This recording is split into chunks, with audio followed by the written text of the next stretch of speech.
Friday, the 11th of October, let's have a look at gold.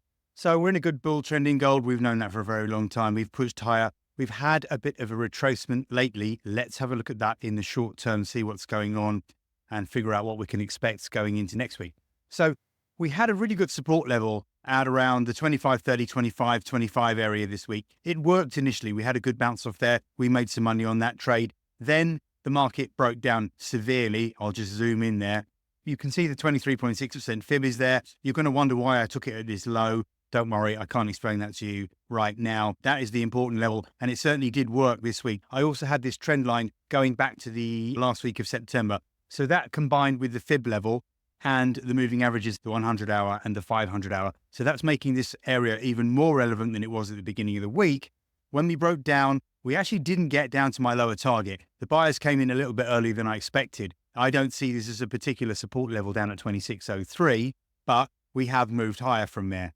As the market pushed back up, you can see we did hold for a little while. We had this holding pattern, but eventually we did break higher yesterday, Thursday. Now, we have what I believe to be a bull flag. And if I just open this chart up, you can see a bull flag, very common in a bull trend. I think this is the pattern that we've now formed. Of course, I only know that from this breakdown. We've got lines that are mostly parallel.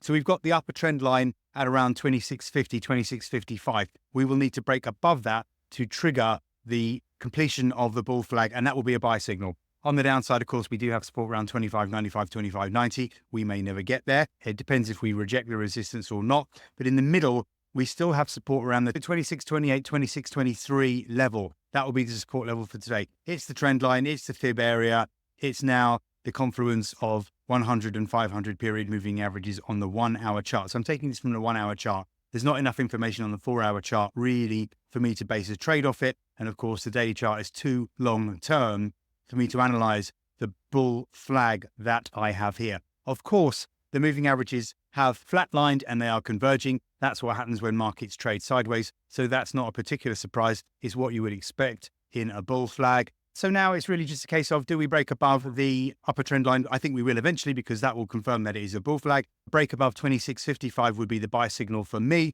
I think we'll go quite quickly to 26.65, 26.70, which is around these little peaks up here from the beginning of October.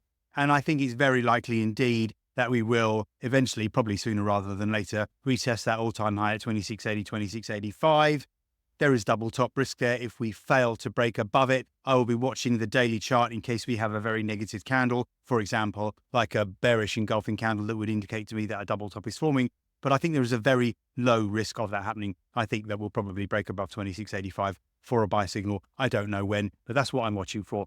If you have any thoughts on gold, if you think you know where it's going, what's going to happen, I'd love to hear them in the comments. And check the description box for links to my free courses. Thanks for watching.